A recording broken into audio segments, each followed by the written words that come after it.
Ilang armadong Chinese warship at ilang fighter aircraft ang nasa palibot ngayon ng Taiwan para sa 2 araw na military drills. Ang layo ng China, sukatin ang kakayahang sakupin at atakihin ang mga strategic. Eto ang ipinaglalaban ng maisog eh. Sabi nga ni Pangulong Duterte, andun na tayo oh.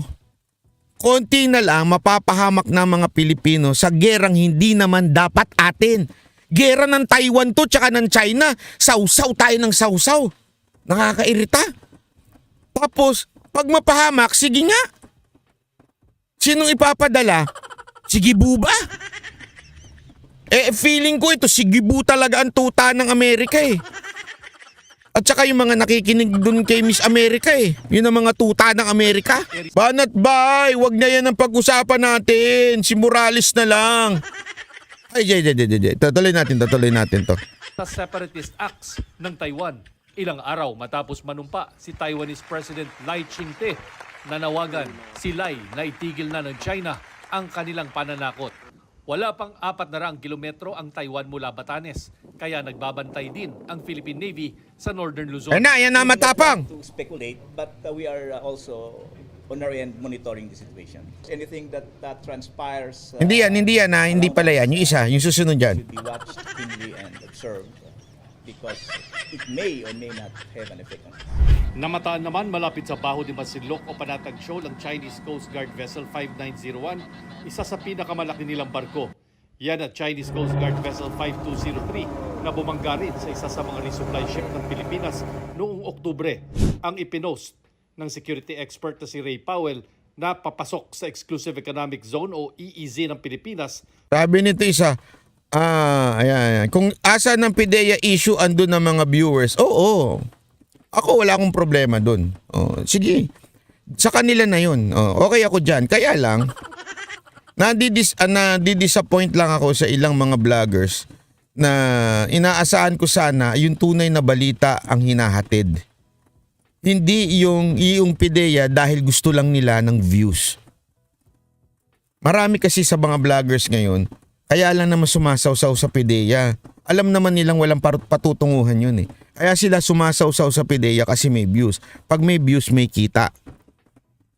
Wala naman akong problema. Di kayo na lang. Kung ayaw nyo na pag-usapan yung toxic na issue dyan sa PIDEA, dito kayo. Kung gusto niyo issue tungkol sa PIDEA, doon na lang kayo sa ibang vlogger. Walang problema sa akin yun. That is not a problem to me. Kasi mas gugustuhin ko ay yung mga nanonood dito malalim. Talagang issue sa bayan ang pinag-uusapan. Pero kung gusto nyo ng chismisan, doon na lang kayo sa mga ibang vlogger. Okay? Dito, yung mga seryosong usapin at mga kailangan pag-usapan. Diba? Dito tayo sa Banat Bay at saka sa Banateros. Para magpatrol umano. Mula 2012 pang hindi na umaalis sa loob ng Panatag Shoal ang barko ng China na nagtataboy pa sa mga mangingisdang Pinoy na papasok sa loob. It is 50 nautical miles from Scarborough Shoal, from Baho de Masinloc. The actions, the response will be at the NTF-WPS level. It's a Chinese Coast Guard ship, and there will be appropriate response from the NTF, most likely the Philippine Coast Guard. Bago nito ay iniutos ng China ang pagdetine sa sino mang hindi Chino na tatawid sa itinuturing nilang border sa dagat. Sagot ng Defense Department. I believe what a provocation is the roguish and irresponsible threat to detain, quote-unquote. Hindi, okay yan eh. Okay naman yung ipaglaban mo eh. Walang problema. Ano mo natin yan, trabaho natin bilang Secretary of Defense. Pero okay lang po ba mauna kayo? Kasi ang tigas ng ulo nyo, di ba? Sabi na nga ng Pangulo, hindi ko maintindihan eh. Sabi ng Pangulo, sabi ng DFA, magkaroon tayo ng magandang relasyon sa China. That was December, that was January, magandang relasyon. Tapos, pinrovoke natin by allowing this leftist group na pumunta dyan para mag-iingay, manggugulo. Na anong purpose? Wala. Para makapag-promote ng kanilang party list.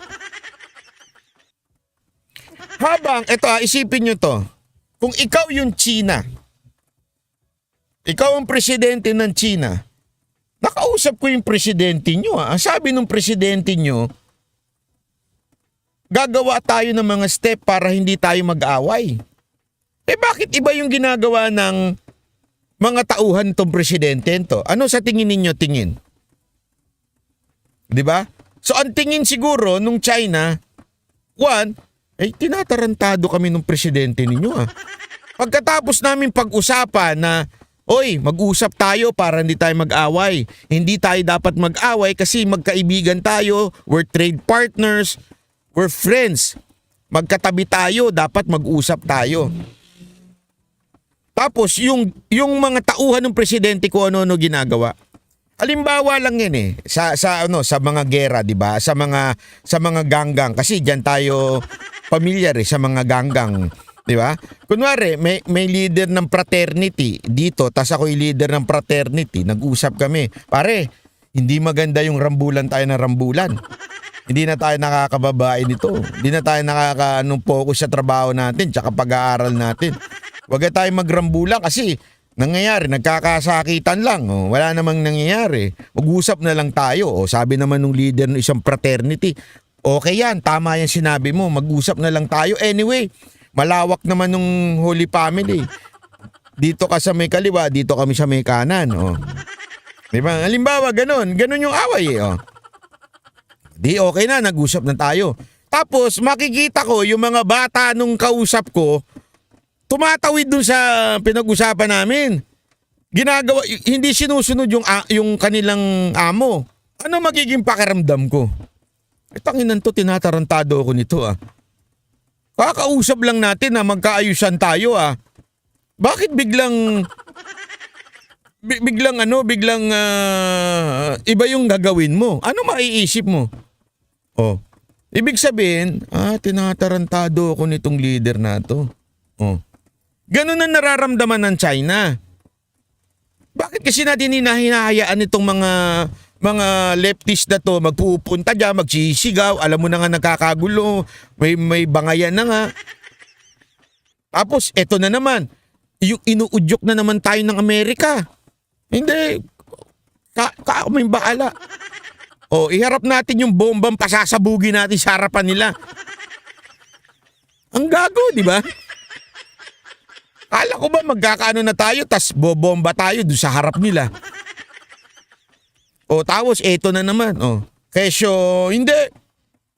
Matabang kami. Tapos hindi naman pala ikaw yung haharap. Yung mga mangingisda itutulak mo. Kaya nga ako, iniisip ko to from a perspective na kunwari pro-America ako Iniisip ko talaga, tama naman yan, labanan dapat ang China. Sige, labanan natin. Pero kawawa yung kababayan natin. Kawawa yung mga ngisda. Sa tingin nyo kasi ito ang problema Yung mga mangingisda, hindi na sila makapasok. Bakit? Pag pumasok sila, huhulihin sila. Tama, mali? Diba? Tama. Pagpasok nila, huhulihin sila. Ikukulong sila Dati tinataboy lang. At least kahit papaano nakakalusot pa. Nakakakuha pa sila ng mga isda-isda dyan.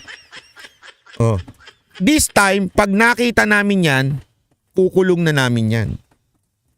Sige nga Nakabuti ba o hindi nakabuti yung hakbang na mga leader natin? Simpleng-simple. Tapos uudyukin pa natin. Hindi, ipaglalaban namin kayo. Sige na, pumasok kayo, kaming bahala.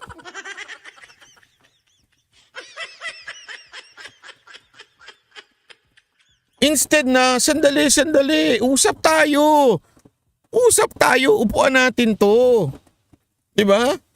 Wala nang Ngayon, hindi, namin, persona non grata namin yung mga embassy nyo.